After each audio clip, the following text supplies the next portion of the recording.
Welcome back to Rewitched, a charmed 1998 rewatch podcast. Join us on our journey as we recap, examine, and critique the series episode by episode from the beginning. We'll be keeping our podcast spoiler-free, so we welcome fans, new and old, to join us in watching and reflecting on one of our favorite shows. Currently, we're on season 4. I'm your host, Jess Sabanko. And I'm your host, Mia Sabanko. Now let's get into this week's episode. This week, we're discussing Season 4, Episode 10, A Page from the Past. It originally aired on January 17th, 2002, and had 3.42 million viewers. So we open this one. We are at the police station at night. Cole's sitting on a bench with a bunch of other arrested people, and Darryl walks over. Our boy is back. And Cole's like, "Is this how you treat every driver with a busted headlight?" And he says, "No, just the ones without ID. Now, I've convinced Lopez not to cite you, but no more driving without a license." He's like, "Am I free to go?" And Darryl's like, "Yeah." He's like, "Finally." Darryl's like, "Finally?" He's like, "I mean, thanks." He's like, "Finally? You think I need this? You see this assignment board? It's full of cases, open cases that I should be working on. Instead, I'm cleaning up after your mess. It's bad enough I have to clean up after the sisters." And they both start talking over each other.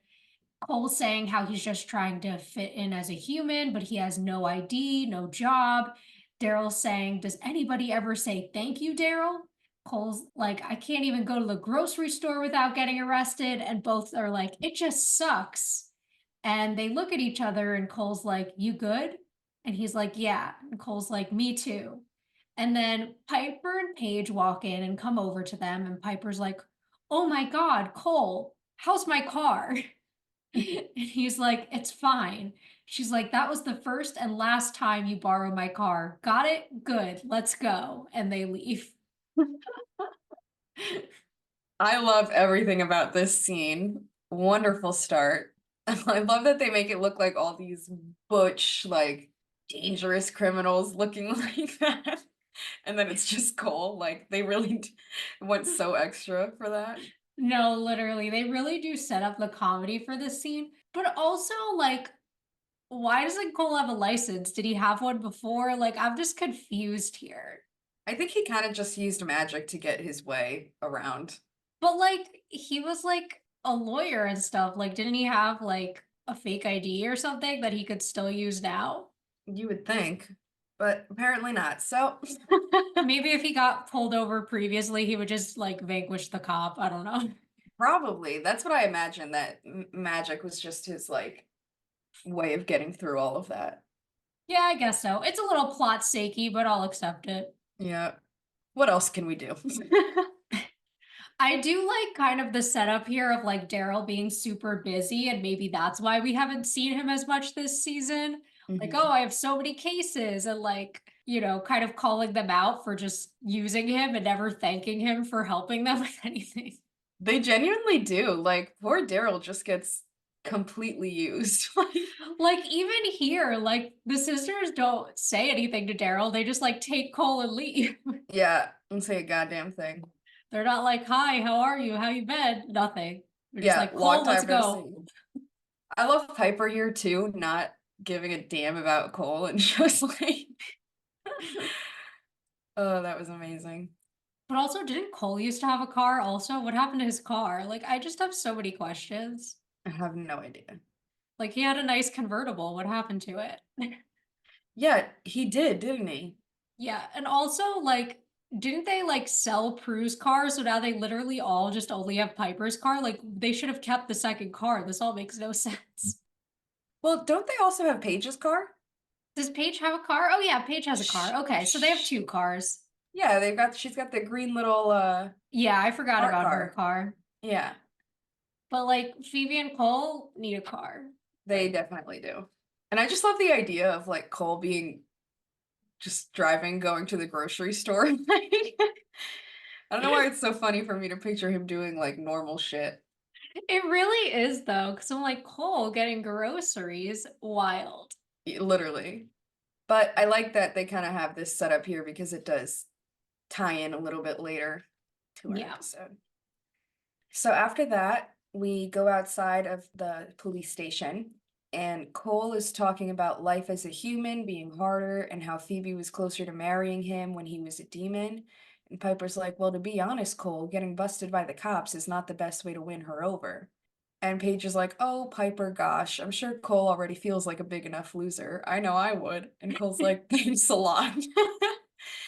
And then they hear a crash and all this yelling, so they run over to it, and a car is flipped over and catches on fire. So Piper freezes the scene, and her and Cole run over to it, while Paige stands there frozen and just like looking completely traumatized. Then Cole and Piper get the woman out and bring her over to the sidewalk just as the car unfreezes and blows up. Piper's like, what happened to you, Paige? And Paige says nothing. She's still there, just looking super upset and traumatized. Yes. So, I mean, this scene starts out pretty funny and then gets very serious very quickly.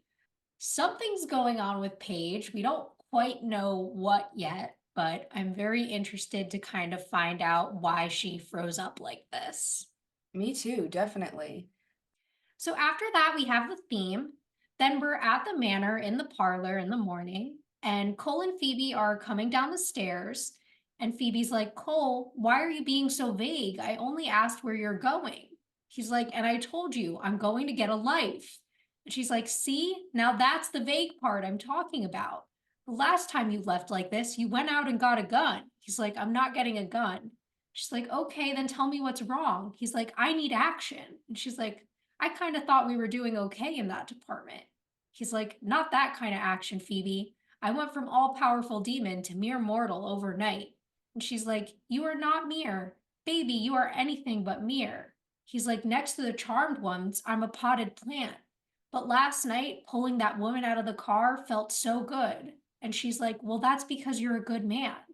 He says, I won't last as one without a reason to get up in the morning. And she says, you have me. I'm a reason. He says, that's all I have, Phoebe, and kisses her cheek and says, and I'm not even sure I have that. And he leaves. Damn, got her there. The guilt tripping into marrying him, a little wild here. Yeah. But like, honestly, this might be the healthiest moment of their entire relationship because for so long he's been all about Phoebe. So like him wanting a purpose, I actually think is really healthy for them in their relationship. I agree. It can't just be he's solely focusing on her, that's very toxic mentality. 100%.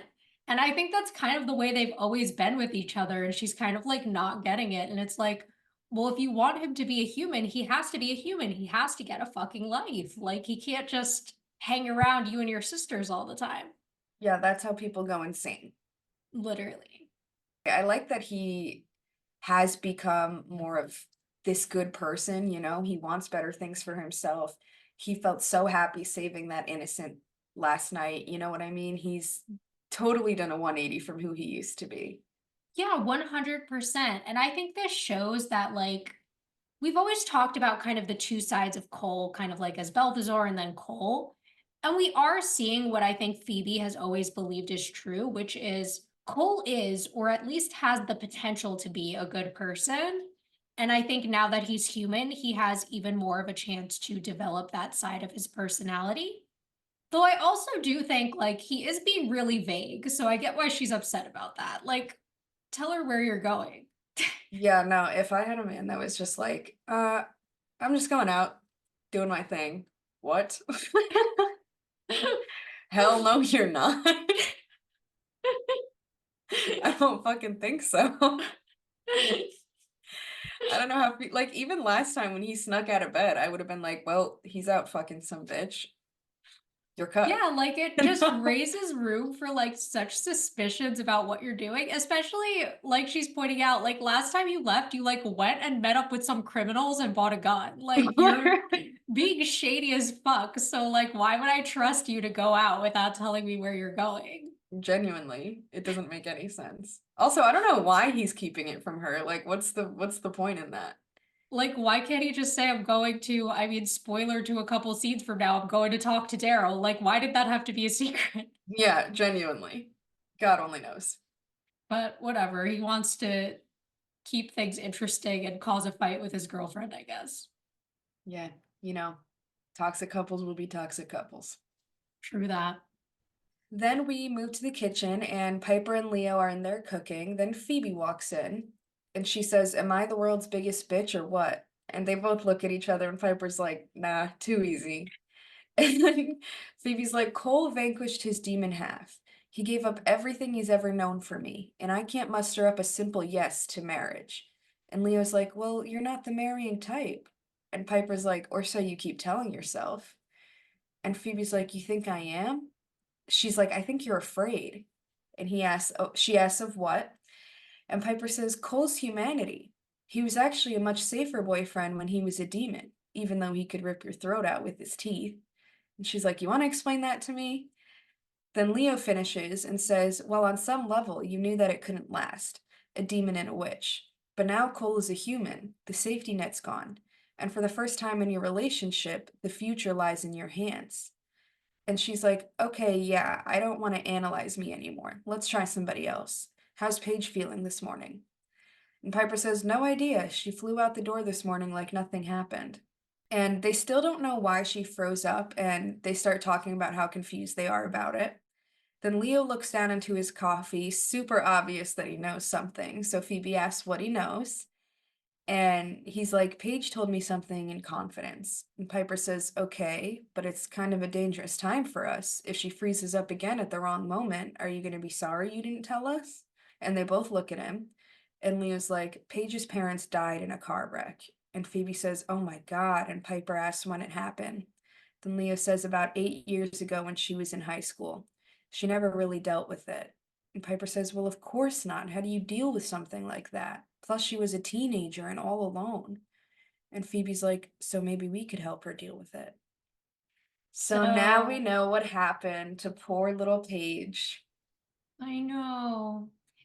And I think that this is really a good time to bring in Paige's history. I think the death of her parents and how it affected her is something we've been wondering about since we first met Paige at the beginning of the season. So I think it's really good that they're finally bringing about this plot line and kind of letting us get some of those answers in this episode. I am really interested, I mean, spoiler, to go back in time with Paige and kind of see what happened and who she was before we met her in the show. Yeah, we finally are gonna get to see a little more history about her. I mean, we knew that her parents died, but we didn't have any of this information. And if it was anything like the car wreck last night, which we will actually see how it went down, then that is a really, really traumatizing way to lose your parents, Yes. especially in your face. You know what I mean? Yeah, absolutely. And I mean, kind of going through the rest of this scene a little bit, Leo, you literally just gave up all Paige's information here because, like, I feel like this wasn't going to affect anything with them battling demons. So, like, he didn't have to. Like, he could have been like, "Oh, you guys should try talking to Paige." Like, Yeah. Usually he's a little better about that. He kind of yeah. gave in like that. No, literally, it was like Piper was like, "Are you sure?" And he was like, "All right, let me tell you everything." I'm convinced. Oh my God. Like, okay, gossip girl. Genuinely. Aside from that, the whole Phoebe and Cole of it all, I do love the little speech that Piper and Leo are giving her. I mean, it's very understandable, very logical. I guess I kind of never really thought of it that way either. I love the way they just like finish each other's thoughts. Like they must be in bed talking about this shit all the time, like just the drama of the household. No, literally, they're like, all right, let's fill in the tea. It's bedtime. That's their pillow talk. Seriously. I love it though. It's so cute. But yeah, so what they're saying is very logical that Phoebe kind of does have to face the reality now that, this does have a future. It's going somewhere. This is what you're committing to for life if you choose to. Yeah, and I think it's really highlighting something that I think came up previously, especially in the Cupid episode. Like, Phoebe has issues opening herself up and committing, which I think is really interesting that this is now playing into her relationship with Cole, which last season, before the whole demonic reveal, was pretty strong, I feel. Like she was very open to being vulnerable and establishing that connection with him. And then all the demonic stuff kind of came into play. And then things became more complicated. And I guess it did become this safe relationship that Leo's talking about, something new Phoebe knew that wouldn't last forever, right? And Mhm. now it can, and Phoebe has to actually deal with that. Yeah, I absolutely agree. And I think it almost, maybe it was easier for her at the time because Cole was the one being suspicious. She couldn't figure out why he wasn't, what he was keeping from her, why he wasn't trying to be with her like she was trying to be with him. That's what kind of drew her to keep pursuing that connection with him. Mhm. And even then, I guess she kind of did have the idea that he could pick up and leave at any moment. Yeah, Like, even then, it might not last. exactly. Yeah. So then we go to social services, and Paige is at her desk on the phone, and she's checking on the woman from the accident, calling the hospital.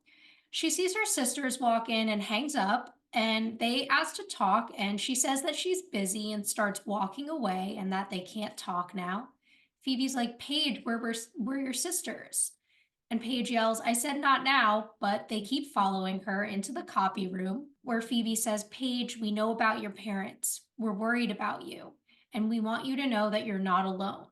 Piper says, and we're here for you. And she looks at them and she's like kind of starting to cry, and she's like, fine, but just not here, okay? I'll just tell my boss I have to leave. We'll talk at home. And she walks off, and Piper and Phoebe kind of look down. Can I just say, as sad as this scene is, I wish I was able to just pick up and leave my job. Let me just tell my boss I'm leaving. I wish it was that easy. But other than that, the whole rest of it, I love this here, them kind of being there for her and building that connection as sisters, Mhm. trying to help her emotionally and everything and being like, we're here for you. We are your sisters. We know what happened. Like, we just want to help you.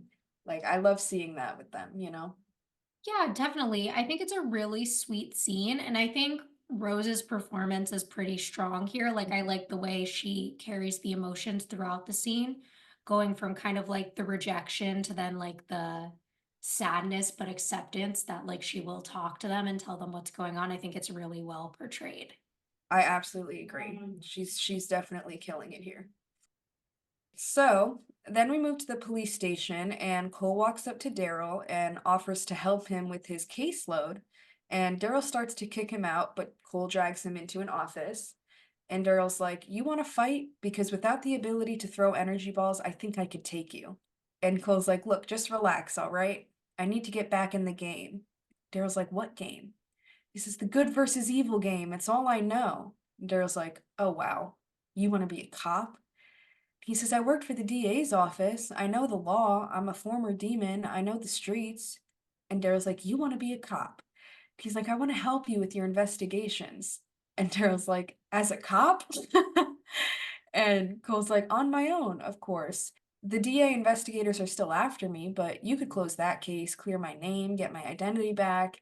And Daryl's like, no, no, no. Now you're talking crazy. And he's like, no, what's crazy is me sitting around the manor all day with nothing to do. All I got in my head, all I could do with it is going to waste. Now that is crazy. And then the captain walks in and asks for his office back, and Darryl apologizes, and Cole goes. So I like this scene. I think these two have really good chemistry. I've been saying that literally since the first time we saw them together in season 3. And I think this scene is just another case of that. I think they have really good comedic timing together. And I like this idea that Cole can find his purpose in kind of the good versus evil thing. But like the sisters, he's just using Darryl and not caring about what this is going to do to Darryl and his job. I know. He's like, clear my name, get this and that, do this for me, get my identity. Daryl's like, are you kidding me? Daryl's like, what am I, the head of the CIA or a regular ass cop? Please be so for Genuinely. real. Not quite possible. But yeah, no, he is just using him. And like you said, I definitely agree about their chemistry. They just fit so well together and they feed off each other just perfectly. Yeah, definitely. And I do feel kind of bad for Cole here, he's obviously trying really hard. And it does make sense that he's like, this is what I want, I want to help, I want to be there. I have all this information, all this knowledge, and I can't seem to do anything with it. And it's like, I do feel like he could help Darryl behind the scenes with some cases. Like, but the problem is, first you have to get Darryl to like you, Cole. Like, you have to form a little bit more of a friendship and less of a I'm using you relationship. Yeah, this is definitely not the right way to go about it. Definitely not. So then we're at the manor in the living room, and the sisters and Leo are there, and Paige is like, so I wasn't the ideal high school student, you know? I skipped classes, partied all night with my friends, pretty much anything they wanted to do, I was up for. And Piper's like, sounds like somebody else I know. And Phoebe looks at her and she says, what I mean to say is that high school is a time of searching and figuring out who you are for everybody. She says, yeah, but I was cruel, especially to my mom and dad. The day they died, I told them they weren't my real parents, which is stupid because it wasn't even how I felt.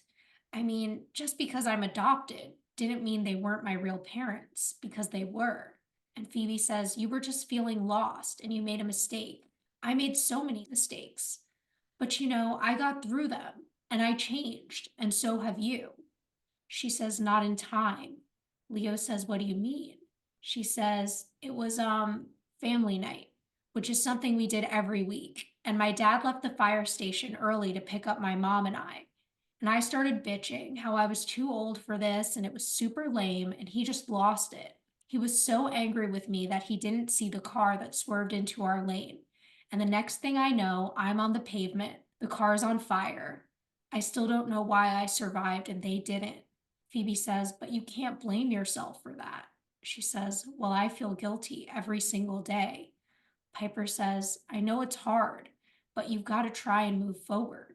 Paige says, how can I move forward, Piper? I killed my parents. And Phoebe hugs her, and Piper says to Leo, what do we do? How do we help her deal with something that happened in the past? And he says, send her back to it. And Paige looks at him. Oh my God. This whole scene broke my soul. Like, poor Paige, and just that feeling that she was the one who caused this and having no idea why she survived and they didn't. Like, that happened right in front of her. She just, I can't even imagine something that painful. No, definitely. And I think this is giving us a lot of building on kind of the background of Paige. I mean, we know Paige is sober, we know she's very young, so obviously we're seeing her kind of like drinking and drug issues were from high school. We're seeing that, she feels responsible for her parents' death because she was fighting with her parents and she thinks that's what caused the accident. And we get this idea that everyone wants to help her deal with this and be able to move forward and kind of grieve and accept what happened in the same way that she helped Piper accept her feelings about the death of Prue. Now Piper kind of gets to return that favor and help her deal with the death of her parents. Absolutely. They get to help each other here, which I love. And I really do understand and feel for Paige here. And I like that we kind of get the details that do match up with things we knew about her in the beginning. And now we're kind of going to see what led her up to this. So definitely something I'm looking forward to. Yeah, me too. So then we go up to the attic and they say they're going to summon the ghost of the past, whose name is Clyde. And Leo says that he's not the friendliest ghost Leo knows, but it's the only one who can help the living visit their past. Then Paige says, wait, we're using bad magic to time travel? Should I be worried about any of those personal gain issues? And Leo says, not at all. You're only going back to learn why your parents died. That's all. And then he asks if everyone's ready, and Piper asks if they need a summoning spell, but Leo says that he just ignores them. There's only one way to get him to come. And Leo starts yelling, Clyde, get your butt down here, you fetid worm from the bottom of eternal stench. And says, you gotta make him mad. Your mother was a chunky substance from a gin cesspool, and she smelled bad too. Then Clyde blows in, knocking things over, and he's like, Leo, I was with the client, 1969 Woodstock. Hendrix was on stage. This better be good. And he says, I need you to take Paige here back to the day of her greatest pain. And he says, a job? Why didn't you just say so in the first place? And Leo says, not a job, a favor. And he says, I don't do charity work. And then Leo says how he owes him for healing a client of his. And Clyde says to Paige, are you sure you want to do this? I only open the door to the past. I don't guarantee no safe trip. And she says, yeah, I need to do this. So he tells Leo to guide her and snaps his finger, and this door arrives. And Leo says that he won't be able to hear Piper and Paige's call, but Piper says that it's okay just to take care of Paige. And Clyde opens the door to a portal that they both go through. And we see two spirits hovering by the ceiling as Clyde asks Piper and Phoebe if they want to pay for a trip to the past. Then Phoebe starts to ask about meeting John Lennon, but Piper's like, no. And he closes the door and it disappears, but two of those little spirits did come out in that time. And Clyde says, if you ever need my services, just yell. Then he teleports out, and Phoebe says, we need to be here when Paige gets back. And Piper says that they could just hang out for a while, and she hopes that the plan works. So she walks off, and one of the spirits goes into Phoebe, and in this southern accent, she says, so do I. Don't worry, Franky. I'll find you a body too. And she walks off. So I love how bad Leo is at trash talk. I think it's really funny. I know. That was awful. I don't even know how he said all those things. Such a tongue twister. Like, I was having a hard time following along myself. But I do love this Clyde character. I love the idea of having Leo and Paige be the ones to go back and him guiding her through this. And Clyde and just his anger and his brute, you know what I mean? He's just, it's so perfect to me. Yeah, I also really like the way, I didn't include it in the notes, but how they kind of make the reference to A Christmas Carol, and like that's where the idea of like the ghost of Christmas past comes from, is like Clyde, who's like this mean guy who will let you pay to go to the past. And I like that he's like charging for his services and stuff. I think it's really funny. I think it's really well done. I also like the way like Phoebe was kind of like down to go and Piper was like, no. Yeah, I fully saw that coming. She was like, right, no. She's like, I mean, of course not. Exactly. But obviously, yeah, this is pushing our plot forward, allowing us to see that Leo is going to guide Paige through whatever's going on. And then that also keeps him from being able to help the sisters if something happens with that ghost that went into Phoebe. Yep, definitely curious to see what that's all about. Me too. So then we're in Paige's high school bedroom, and the door appears, and Leo and Paige fall out. And he asks if she's all right, and she looks in the mirror and sees herself as a teen. And we know that she's a teen because she has bangs and braces, like all teens do, because we saw Prue the exact same way when she was a teenager. It's so stupid. Also, I'm going to do one very minor spoiler, but one day we're going to get a flashback to when Phoebe's a teenager and she's also going to have bangs. So all teenagers in this universe have bangs. And I'm just like, what the fuck? It's their only way to show that they're young. Like, was Piper a teenager in season 1 and we just didn't know because she had bangs? I'm just saying. Fair enough. Clearly she was. Yeah, like we were supposed to think Piper was 16, but whatever. So Paige is kind of confused by this because she thought she was going to come back as a ghost and watch her experience. And Leo says, you're meant to relive the experience, not observe it. And Paige says, yeah, but I just wanted to sit back on the sidelines and make sarcastic comments about my lack of style. And he tells her to look around, and she does, and notices her posters and little tchotchkes around the room. And this like cool music is playing, and she's like, you're right, I was cool, even then. And she finds a gift from her first love and asks if she can call him. And Leo's like, that's not why we're here.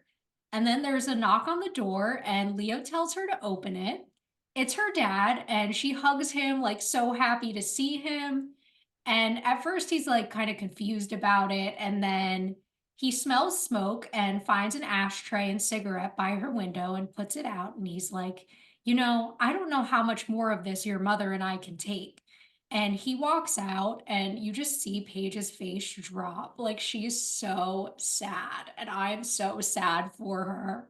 I know, like she just caught an immediate glimpse of everything she did wrong in the past. I feel so bad for her. Also, we know Paige is a bad girl because she's smoking cigarettes, and that's how they tell us someone's bad in the 90s and early 2000s. Exactly. As long as they're smoking, you're a terrible person.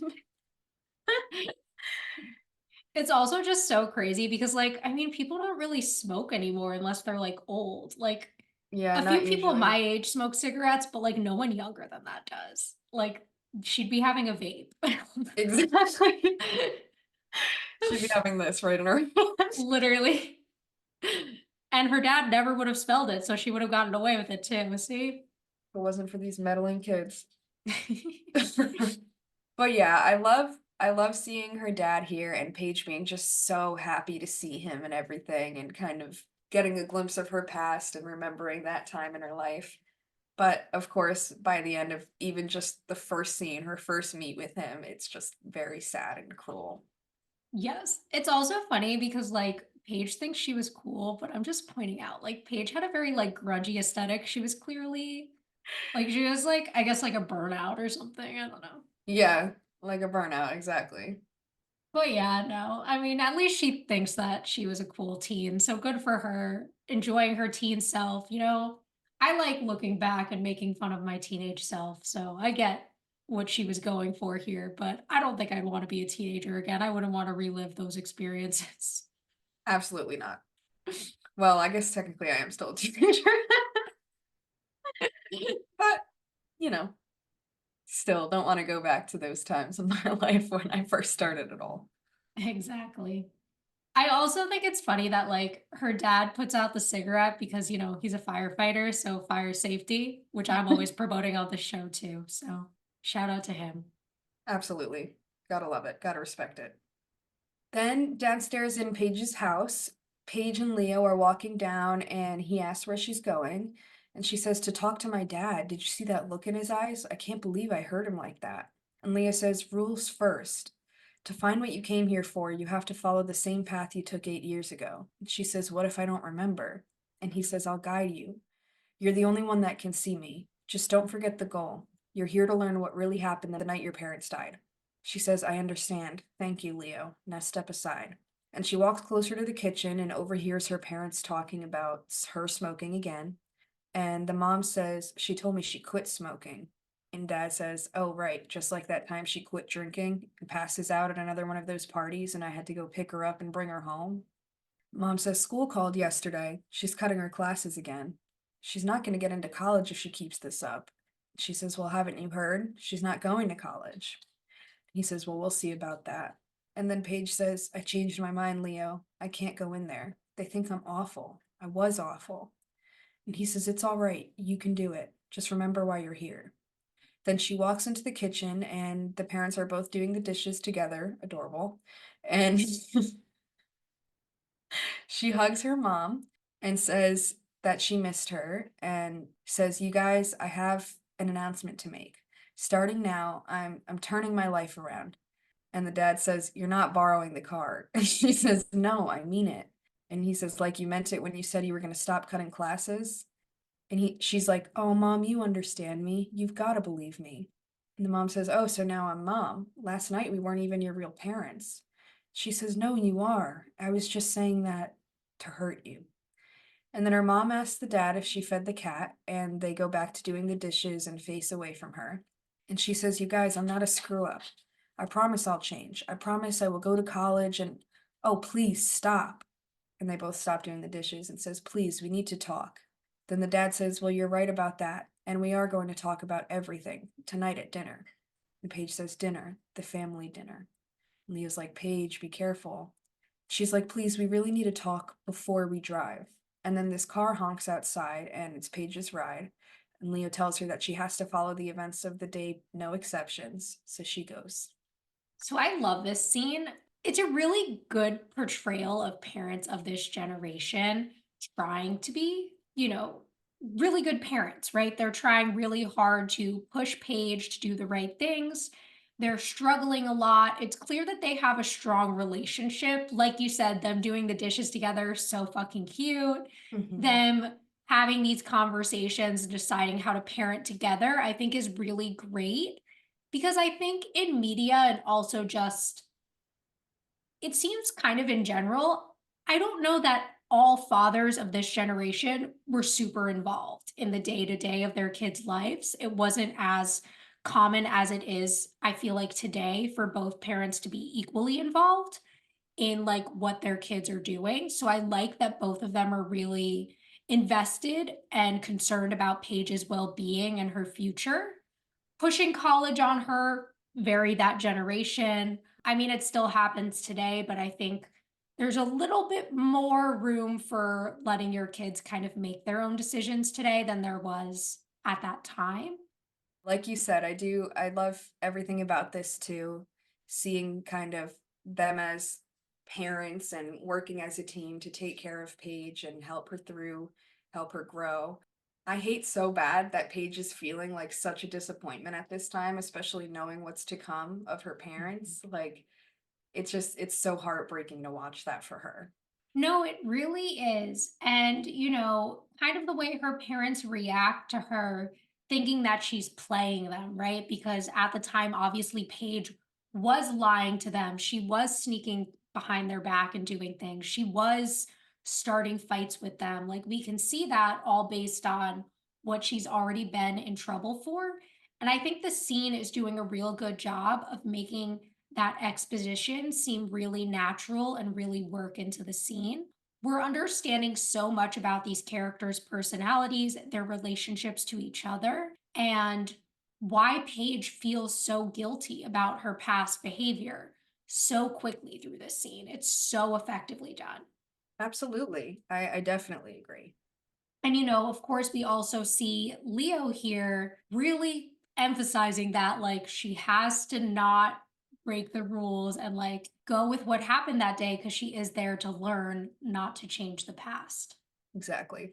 I mean, I can only imagine how, like, if you had the chance to go back, obviously in your heart, you're going to want to do what you can to keep them alive, you know? It's not going to be an easy thing for her to just accept that she has to let that happen. Yeah. Or even just to have the opportunity to spend the whole day with them before they die, right? Like Exactly. anything to kind of keep that from happening. Exactly. Like, I think right now, Paige's goal isn't necessarily to save them, it's to mend their relationship. And I think, as the episode goes on, we'll see that maybe shift a little, but right now, I think that is her main goal. Agreed. So then we're back at the manor, and Piper is cooking dinner, and she's like, I don't think I've ever cooked for Paige before. I hope she likes pork roast.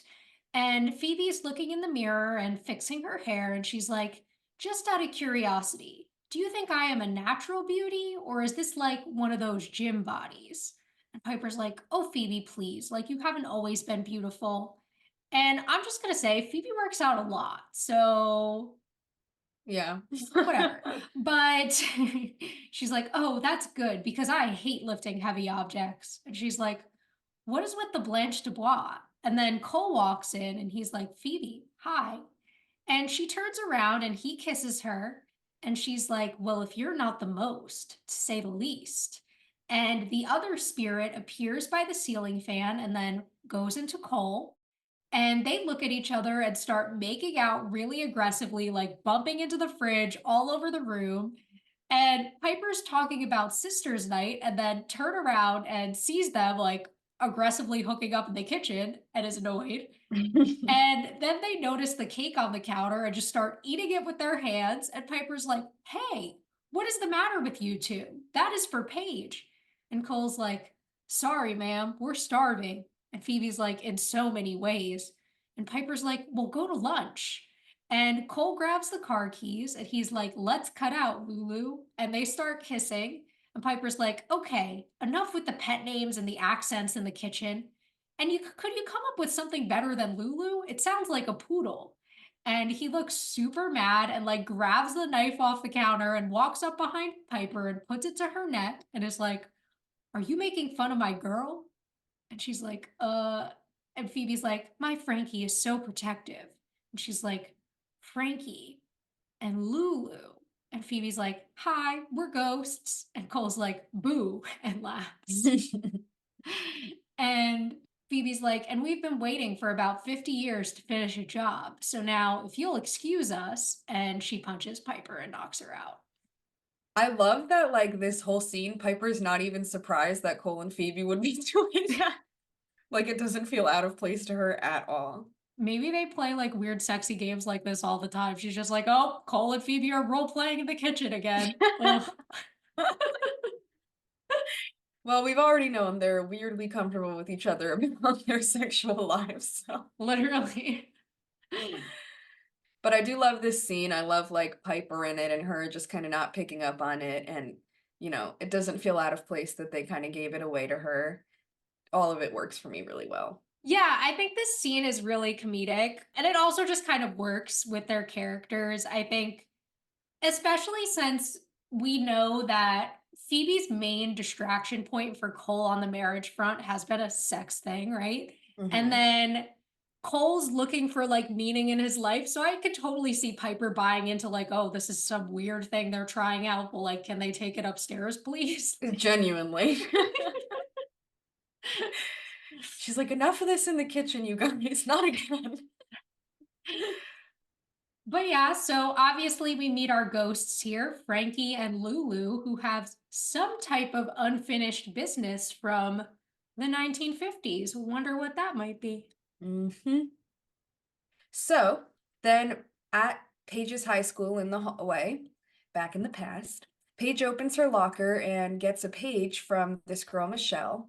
And then Michelle walks up to her and tells her that she got in trouble for drinking peppermint schnapps. And Leo's like, you drink at high school? And Paige is like, what are you, my guide or my judge? And then Michelle says, excuse me? Paige is like, nothing. And she's like, whatever. I got grounded for 2 weeks. My mom pulled the whole estrogen fest thing. She's so damaged. And Paige says she's not damaged. And Michelle's like, you're right. She's beyond repair.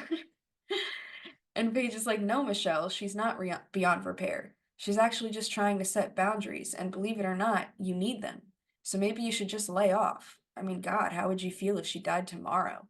And Michelle's like, geez, Paige, morbid much? And then the bell rings and Paige walks off to go to class. So hilarious that Paige apparently in high school was telling her friends to drink peppermint schnapps so that they think you're eating a breath mint. So funny. Like, she really was bad. Literally, like, we're really seeing you as a bad girl. I mean, we're getting the hint that her and her friend both kind of have issues with their parents. They're both kind of like rebellious, bad girls, that type of thing. And, you know, it's funny seeing adult Paige kind of reacting to that and being like, no, like your mom just wants to set boundaries and like be a good parent, basically. Yeah. But also just the way that, of course, in the 90s, anytime a mom is upset about something, it's an estrogen fest. She's going through the change of life. Like, come on. Yeah. Stupid. So stupid. Like, I can't. You know, women always gotta be their hormones affecting things. That's gotta be it. That's the only reason. She's either on her period or going through menopause. That's the only thing that can be going on. Genuinely. Aside from that, this just feels like more of, you know, seeing Paige's past and her history with her friend and how bad she really was, basically. Exactly. Just kind of giving us that intro to a new character. And then, of course, kind of Paige's two selves, kind of the conflict there. Exactly. So then we're in a classroom and the teacher is going on about the Magna Carta. And Michelle passes Paige a note about this guy, Donnie, being hot. And Paige is like, you don't want Donnie, trust me. He ends up bagging groceries for a living and driving a Camaro. And Michelle's like, I love Camaros. And the teacher tells them to be quiet and that he's trying to teach. And Michelle's like, but nobody's listening. And he's like, yeah, I know. That's why all you delinquents are in this class. And it's like, damn. Got him there. Like, fair, but also inappropriate.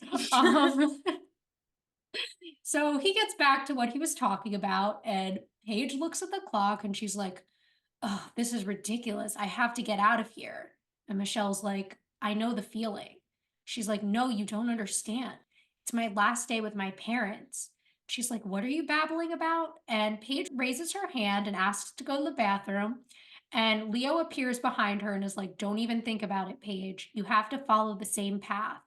And Mr. Martin is like, what is the problem, Miss Matthews? And Paige says to Leo, I'm tired of wasting my time here. And he says, well, I'm sorry I'm boring you. And she's like, no, I'm not talking to you, Mr. Martin. And he's like, who were you talking to? And Michelle's like, yeah, who? She's like, this is stupid. This is all just a bad memory. I need to get out of here. And she gets up, and the teacher yells at her to sit down, and the class starts chanting for her to leave. And she opens the door, and when she does, there's a security guard just standing there waiting. Very, very odd. I guess it's because this is like the bad class. Yeah. I don't know. I mean, I kind of chalked it up to that, but I was also like, of course he's right there. yeah. Everything about this scene, the way they represent it and like people chanting and stuff, it's just not quite realistic to me. But I No. do love it. I see what they're trying to do and kind of the struggle within Paige about like having to sit through this when she knows what's going on for real, you know? Yeah, of course. And I do like the way they kind of play around with the idea of her talking to Leo, but no one else knowing Leo's there, so they think that she's talking to them and then she's being rude to them, and it's really well kind of like put together. I will, little classist that she's hating on this guy Donnie for bagging groceries. I mean, they're pretty young, so he's working like that. Maybe he's still figuring things out. He's like 24 years old. You know what I mean? Like, Could be the case. Or but maybe I mean, Donnie's just a piece of shit. yeah, I mean, also if I mean he is friends with them and he's not turning his life around, he may be headed down a bad path, so it could be fair to say, but Exactly. whatever. But it's, the comedy of her friend being like, ooh, I love Camaros. Like, Yeah. Just meant to be kind of more of a funny scene. exactly. Then we go back to the police station, and Piper asks Darryl if he found anything while like holding her jaw. He says that Lulu and Franky robbed a series of jewelry stores in the 50s, said they killed 3 people before they were gunned down. And Piper's like, I knew they were criminals. And he's like, who? She says the ghost that possessed Phoebe and Cole. And he's like, shh, will you please not use the G word around here? And they start whispering, and she's like, okay, fine, but we need to find them before they finish their job. And he says, what job? She says they must have some sort of unfinished business here on Earth, and they either can't or won't move on until it's done. He's like, you know this? And she's like, well, they didn't take me aside to share their plan with me, but it's how most ghosts work, Darryl. And then people start looking at them, and he pulls her out of the room and says, I told you, no creepy talk in the precinct. And she's like, Darryl, I'm sorry, but what do you want me to say? My sister was just possessed by a supernaturally born killer, and my husband is in 1994, and I do not mean in the fashion sense. He time traveled back with my other sister, so the only one left to help me is you. And then Darryl's like, gee, thanks. She's like, Darryl, you know what I mean. What if they hurt somebody? What if they kill somebody? Then Phoebe and Cole will take the fall.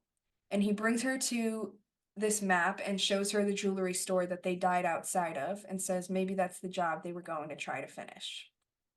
Again, with Darryl just being used, I feel so bad. I know.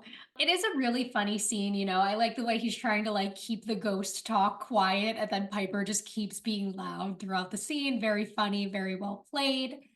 Obviously, the supernaturally born killer is a reference to the movie Natural Born Killers, which came out in the 90s. Mm-hmm.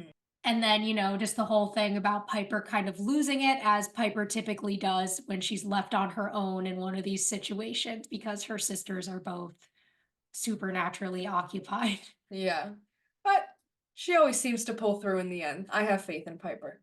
I do too. And I like that, she went to Darryl to try to figure out who these ghosts are.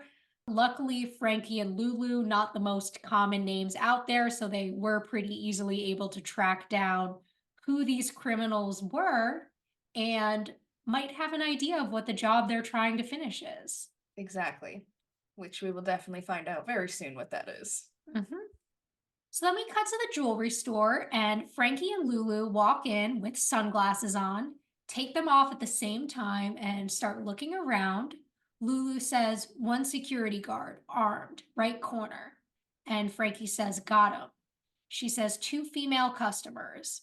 And they start looking at one of the jewelry cases as the jeweler approaches and asks if he can help them. And Lulu says, we're looking for a diamond engagement ring. And he says, you came to the right place. She says, they're all so beautiful. I don't know which one I like best. And Franky says, you like the biggest one, baby. And she points to the one she wants, and the jeweler says, excellent eye for quality. It's a perfect solitaire. And Franky says, oh, I don't know. The cut looks a little off. And the jeweler's like, oh no, I can assure you.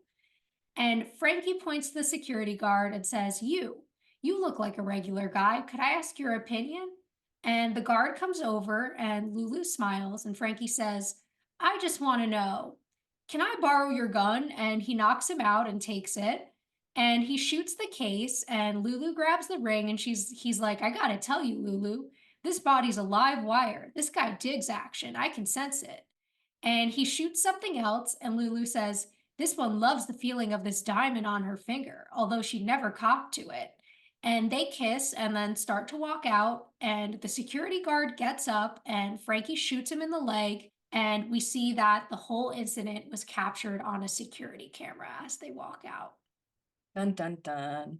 So we kind of have the idea of what their job is going to be. They want to get married. Do we know that yet? Yeah. We know they want a ring. Why else would they want an engagement ring? Yeah, I guess. They're talking about having the diamond ring on her finger. She says they are looking for an engagement ring. I can only imagine they want to get married. Okay, fair, fair. That would be like my first thought, no? I guess so, but I also knew where the storyline is going. True, so maybe I guess it's that. I don't know. It's Well, like maybe that was just their way of distracting the jeweler, was to be like, oh, we're a couple looking for an engagement ring, and then but they only took one thing, and it was the ring. yes, which I think is supposed to be our hint of that. And like Piper's obviously going to point that out in the next scene, but like I don't know if we're supposed to 100% know that they're trying to get married yet. My mistake. Okay. But you know, we could. Maybe we know. I don't know. Yeah, First time maybe- viewers, did you know in this scene? Maybe you did. Yeah, let us know. But I mean, I do like the way they kind of play off each other here. Obviously, they're a very established criminal couple. They know how to work together and kind of play in the moment. So I think that they're really good at improv and kind of going with things together. So that's really cute. And I think it really gives off that Bonnie and Clyde feel that obviously we've talked about Phoebe and Cole having before. And maybe that's why they decided to name the spirit in this episode Clyde, to kind of give us that reminder as well.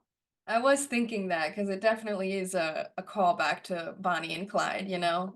And that very much is Cole and Phoebe. They found the perfect hosts for their, like, as bodies, you know what I mean?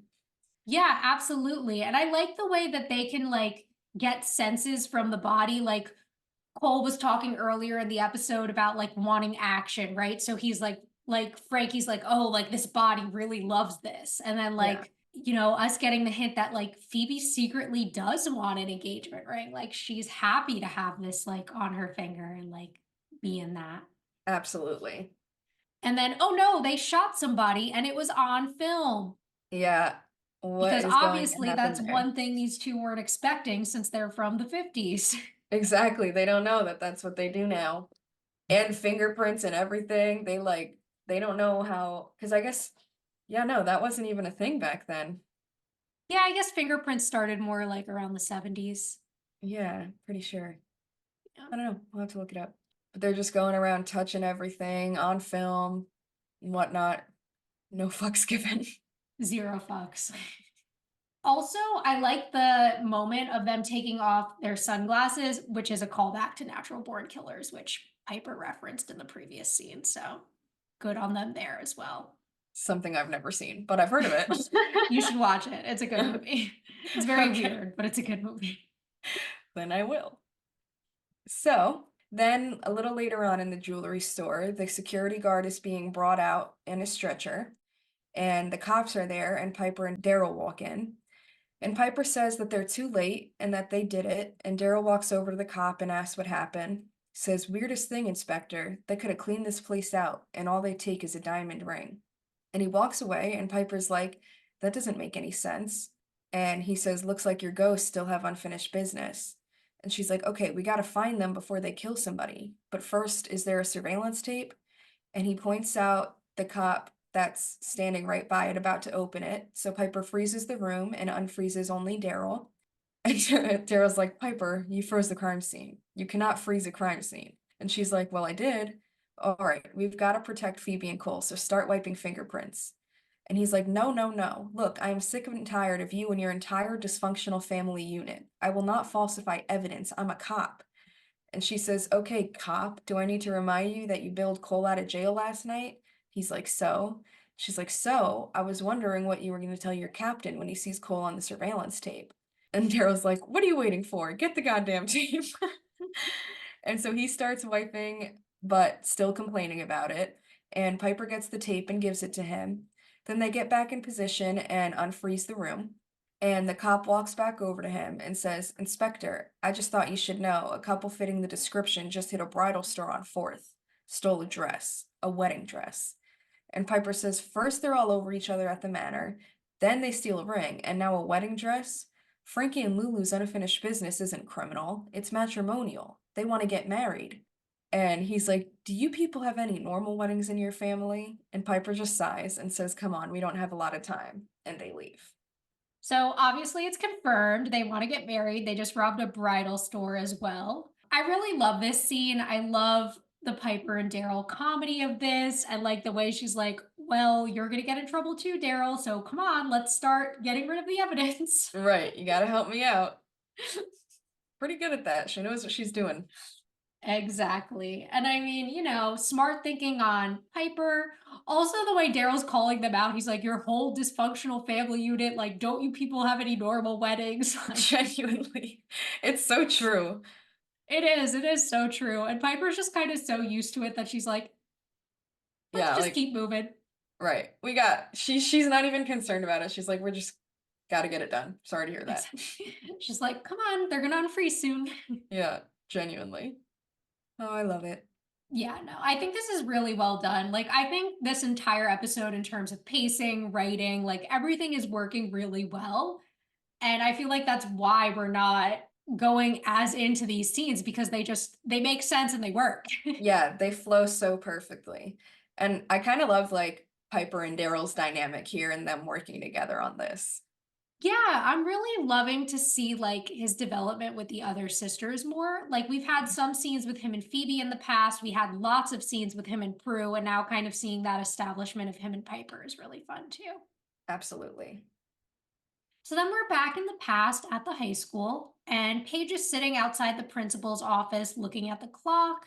Then at the door, where we see her parents sitting inside with the principal, Leo appears next to her and asks if she's okay. And she's like, no, Leo, I'm nowhere near okay. My time here is running out. I haven't done anything. He's like, you've done enough. She's like, I haven't done anything. I came back here to stop feeling guilty. Only now I feel guiltier than ever because I know what a damn disappointment I am. And he's like, is that what you believe? She's like, hello, have you been watching or eating popcorn? My mom and my dad think I'm a total failure. I'm not. I can't let them die thinking that. In fact, I'm not going to let them die at all. He says, you can't change history, Paige, only learn from it. She says, I am not letting them get in the car tonight, Leo.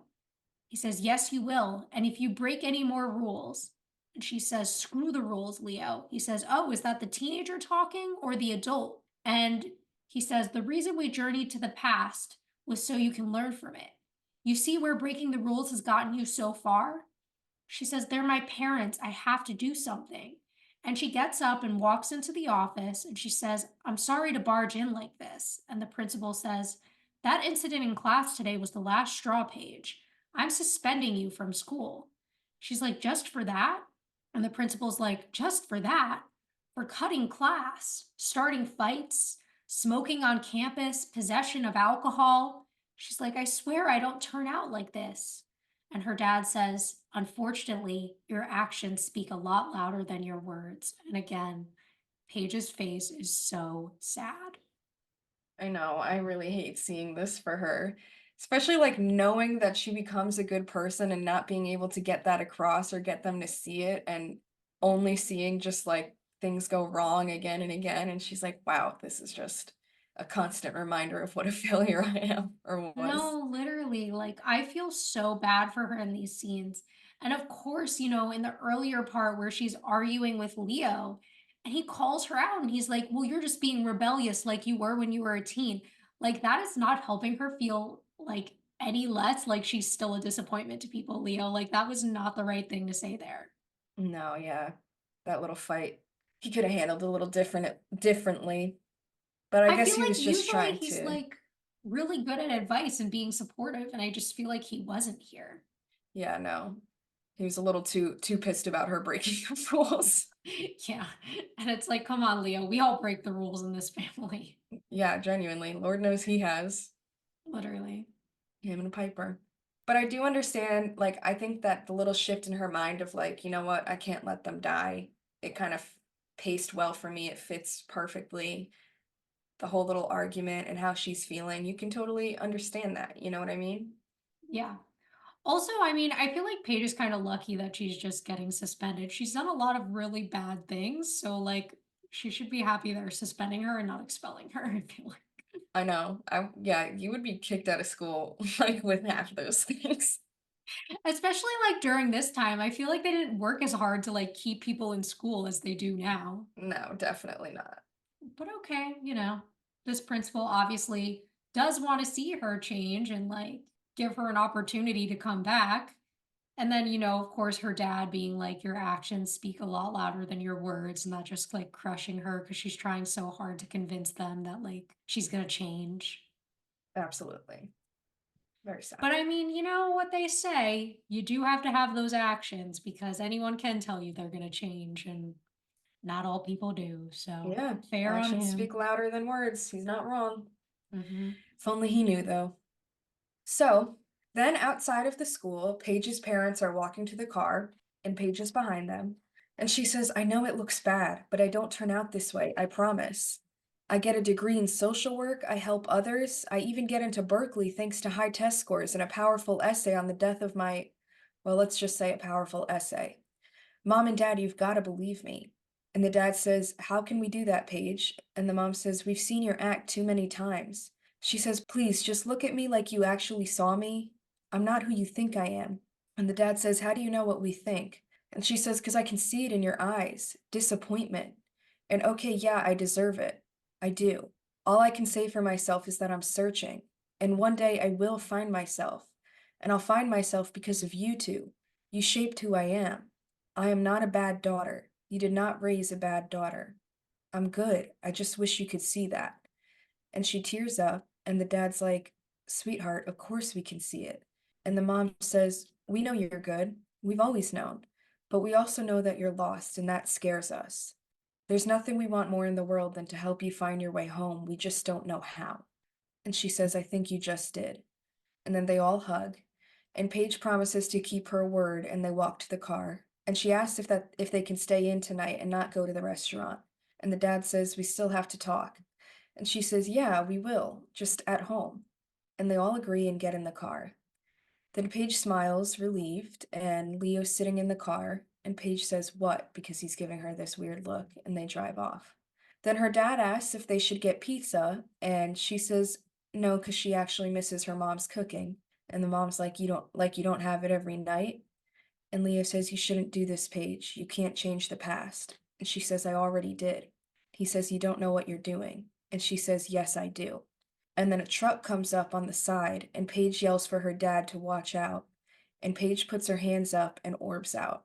Then the truck hits them, and the car flips over and explodes all over again. And Paige appears on the sidewalk, orbed in, and sees this all happening. And she starts crying, like full-blown mental breakdown. Oh my God, what a fucking scene. My heart hurts so bad. That is so hard to watch. And what a Um, sad lesson she had to learn that she can't change it, it was meant to happen.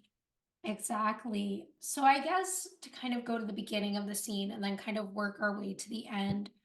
So the moment of conversation, where she starts talking about how she turns out, right?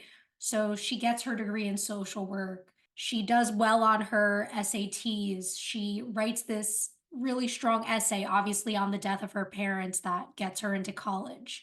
So we know here, obviously, right, that it's the effect of witnessing her parents' death that helps her turn her life around. And I think that her struggles and her being this rebellious person in her youth, as well as like her being a good person underneath it all, is what's going to make her become a good social worker in the future. Like having those experiences, she's going to be able to help troubled young people, which I think is something that's important to that job. So I think what Paige isn't recognizing here is that she needed to go through these things to be the person she was. Now, could she still have turned out to be a good person if she hadn't lost her parents? Absolutely. I'm sure she could have still turned around. I just don't know that it would have happened at the same rate, and I think her life would be drastically different had this event not happened to her. Absolutely. Who's to say that she would have turned out the way she is now if this didn't happen? You know what I mean? At the rate she was going, she wouldn't have still gotten into college. You know what I mean? All of those experiences, like you said, led her to be where she's at today. And she's kind of looking past that or looking over that because she just doesn't want to lose them. Yes.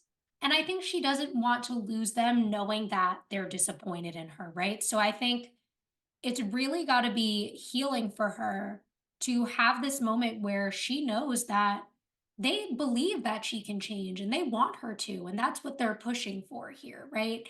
Is for Paige to be the daughter and the person that they know she can be. So to get this final loving moment with them, even though they still, because of destiny, did have to die in that car accident, she gets that kind of moment she needed, which I think was really good for her. So her fighting so hard to change things, even though she ultimately couldn't change the big event, I think it did change in some ways her ability to connect with her parents in a final moment before they pass away, which hopefully is healing for her. We'll see later on kind of how she reacts to this. And then, of course, we also see that once again, this is the second time before Paige was actually a witch that she orbed, because we also saw that in Charmed again when she was being attacked by Shax. Exactly. This is definitely, even before she came into her powers, an ability that she had, probably destiny wise, you know? Hmm. And like you said about it being a loving moment between all of them, I definitely agree. I think that this is something Paige needed to be able to heal and to know that they don't hate her. They don't think of her as a bad person or a bad child. They see her as someone who's lost and they just don't know how to help her find her way, you Exactly, know? yes.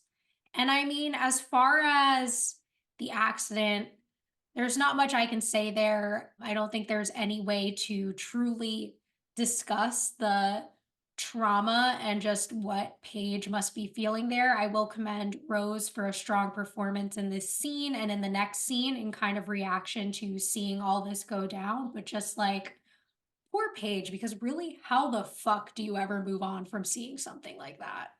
Ugh, it's horrendous. Like just imagining it, picturing it kills me every time. And like every time I watch it, I start crying myself because the Yeah. emotional toll that it must have taken over her, the trauma, to see it right in front of your eyes and to know that you were the only one who got to escape that is horrendous. Yeah, and I think that's another thing that Paige is really battling here is like survivor's guilt. Like, why did I survive and they didn't? Like, why me? And Right. obviously we know it's because she was destined to do great things as a charmed one, but like, why was her parents' destiny to die? Exactly. So then we're still outside. We come back from commercial and the car's still on fire. Paige is crying and starts walking towards it, but Leo grabs her and she's like, "Let go of me. I have to save them." And he says, "It's no use. They're gone." She's like, "Why did you bring me back here? Why? I thought I could stop the accident." And he says, "You couldn't stop the accident because it was never your fault." She's like, "It was my fault. It was my fault." He says, "They would have died anyway. It was their destiny." just like it was your destiny to be saved by magic. She says, it's how I got out of the car. I orbed out. And he lets her go. He says, that's right. She's like, I could always orb. He says, magic's always been inside you. It saved you because you were meant to do great things with it. And you have, and you will. Don't you see? This is what you came back here to see. What caused the accident, why you survived it. You need to forgive yourself. And she says, it doesn't matter. They'll never know how much I love them.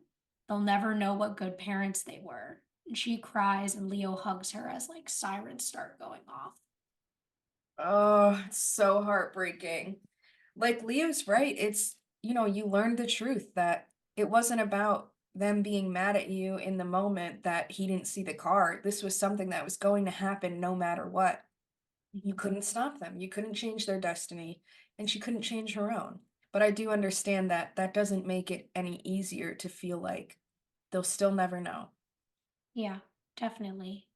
And I think that's something that anyone who like loses someone will think. It's like they're never going to see how I turn out, who I become after this. Like that's something that I think anyone who's lost a parent would struggle with. Mhm. And I think that the way that she's reacting makes total sense. I think that Leo is being much more comforting and saying more of the right things here, even though obviously Paige can't fully accept it because she is still feeling that guilt and that heartbreak in this moment. Exactly. Oh, poor girl. You know? Yeah, Leo definitely killed it there. He was definitely the person to be there for her in this moment. And as much as it's still hard for her to kind of give a crap what he's saying right now, it's the truth. And I hope that she realizes it? Yeah, me too. So, back in the present day, in the street, an ambulance drives by as Piper and Darryl walk out of a chapel. And he says that there's one more to check in the neighborhood. And so they get back in the car to head there. Then we go to that chapel, and Franky and Lulu are in the middle of the ceremony. He's holding a gun to the priest as the priest reads out the vows.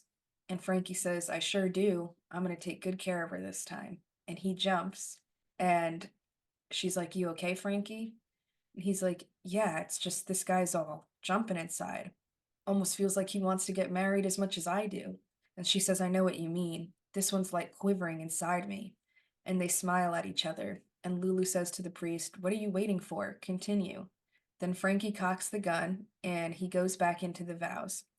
And then Piper walks in with Darryl and says, I object to this union. And the priest says, I didn't call for any objections. And she's like, yeah, well, I still object. Then she freezes them, and only the priest freezes. And she's like, you two are not frozen. Why are you not frozen? And Lulu's like, well, I know I'm not the most technically minded, but I think it would have something to do with the fact that we're ghosts. And Franky says, I warned you, witch. And he points his gun at her, and Darryl steps in front of her and draws his gun. Then Franky lowers the gun, and him and Lulu look at each other. And he laughs and goes to shoot Darryl, but Darryl shoots him in the stomach. And so he falls to the ground, and the ghost comes out. And Lulu says, don't worry, baby. We'll try again. Next time we'll get it right. Then her ghost leaves Phoebe's body, and they both hover by the ceiling light. And Phoebe runs over to Cole and calls for Leo. And Darryl says, I had no choice. And Piper's like, I know. And she unfreezes the priest and tells Darryl to get him out and call an ambulance. And they go. And then Phoebe starts calling for Leo, and Piper's like, Clyde, get your ass down here, you son of a bitch. And he appears. And Piper says, bring back Leo now. And he snaps, and the door appears again. Then Paige and Leo come out, and Leo goes over to Cole and heals him. Then Clyde notices Franky and Lulu and pulls them back into the portal. And then he snaps, and the door disappears. And Leo finishes healing Cole, and they all look at Clyde, and he's like, it's an unfortunate slip up. I told you it's a dangerous journey. And he snaps and teleports out. Then Cole gets up, and to Phoebe, he says, you never answered the chaplain's question. And she steps closer and says, I never answered your question. Ask me again. And he says, will you marry me? And she says, yes, I will. And they smile and hug each other, and everyone else smiles too. Oh, what So a cute ending to that scene. Absolutely adorable. Oh, I love it so much. So, to go back to kind of the beginning of the scene, the whole wedding ceremony with them like threatening the chaplain with a gun. So funny, so like well put together. I like the way they're kind of talking about, again, Phoebe and Cole's emotions in this scene and how they actually do want to get married to each other. One question I have here, though, why didn't Darryl freeze? Because when Piper freezes a room, everyone freezes and then she has to unfreeze someone if she wants them unfrozen. Yeah, I didn't think about that. Because, like, even earlier when they were at the crime scene, like, she had to unfreeze Darryl after she froze everyone else. Huh. Wow, that didn't even occur to me. Daryl definitely should have froze. Yeah, and I know it was for plot's sake because he had to like step out with the gun right away to like obviously shoot Frankie, but like it was a plot sake moment.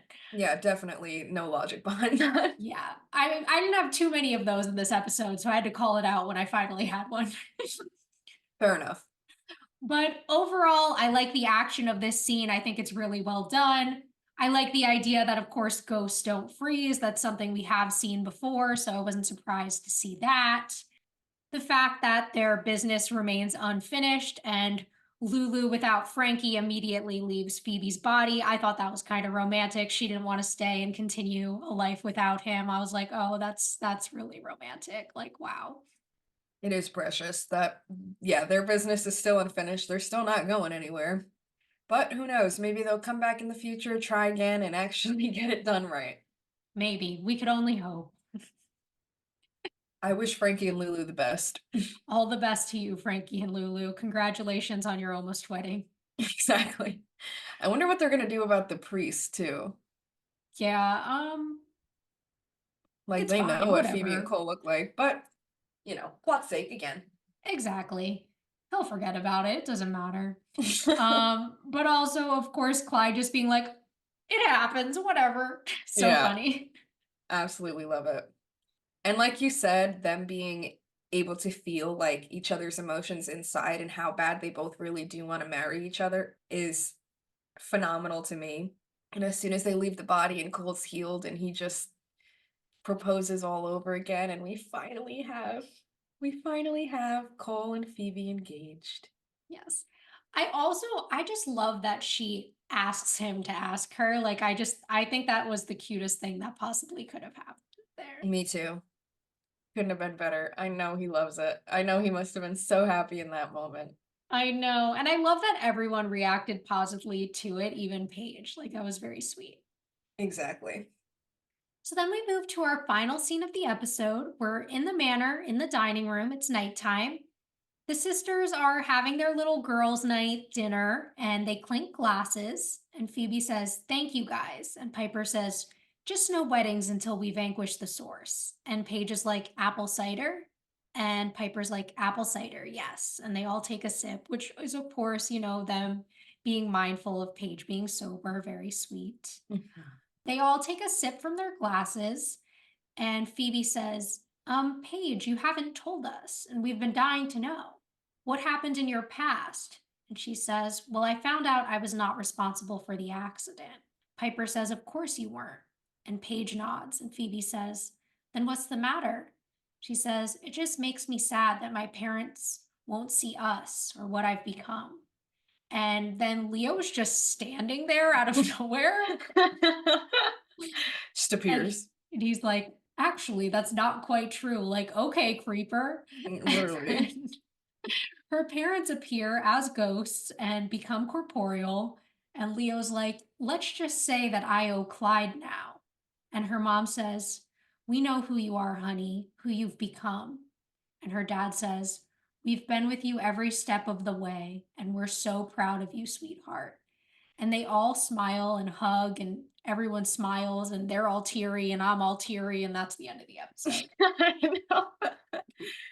Like my heart, I cried far too many times during this episode. No, literally, like it's such an emotional episode. And like this scene, man, like there's just so much sweetness to like the sister moment and then her getting to find out that her parents like have been with her through all of it and do know how well she turned out. And like it's so cute. I love that she got that final moment of closure to see that, hey, we do know, we've never Yeah. left your side. Like, ugh. I'm gonna start crying again. I know. I swear to God. Oh, that just made me choke up a little bit. That's so, it's very, very sweet. A perfect ending to a perfect moment. I wish it was possible for more people to have closure like that, you know? Yeah. Like, that's obviously not something in the real world that we get to experience, but I'm glad Paige got to. Yeah, definitely. And I think it's one of those things that makes people like want to believe in magic and like search for questions about what happens after death. Is just that potential that like the people you love are still out there somewhere and still like looking out for you and know what's going on with you even when you can't see them anymore. I think that's really beautiful, and I like the way that this episode kind of uses that to create a really beautiful story for Paige. Absolutely. I definitely agree. So overall thoughts? What a phenomenal episode. Definitely, it's always been one that's up there for me. Honestly, I didn't have too many notes on it. It was just emotional, strong. We got a lot of Paige's history. We got the final engagement and the feelings between Cole and Phoebe, the comedy between Piper and Darryl and all of that. All around, just one of the strongest episodes we've had this season, I think. Definitely. This has always been one of my favorite episodes in the series. I've always loved this episode. I was looking forward to it coming up. I'm glad we didn't find so many things wrong with it because, like I said, like I know this is a good episode and Don't I'm want it still looking ruined. forward to it so much. Exactly. And it is. It's really, it's not just an entertaining episode. I mean, it's too sad to be called entertaining, but like it's really well put together. The formula's great, the writing's great, the acting's great. Like it's just a strong episode, and I will be shocked if this is not one of our top 5 of the season. Oh, genuinely. I 100% agree. I mean, I guess in terms of what we're looking forward to coming up after this one, obviously we got more of Paige's history here. Cole and Phoebe officially engaged, and this idea that after they vanquish the source, we're going to get a wedding. So maybe sometime this season or next season, that'll be coming up. Yes, and I'm definitely excited for that. Me too. Lots to look forward to. And I feel like now that we got past this whole barrier of Paige's past, I feel like I'm looking forward to seeing more growth between the sisters, especially, if they do vanquish the source this season or next season. Can only imagine that it'll make them stronger together. So I'm definitely excited for all of that. Yeah, me too. Thanks for listening to this week's episode. If you want to reach out to us or follow us on social media, we're on Instagram and TikTok at rewitched_pod. Or you can send us an email to rewitched.pod@gmail.com.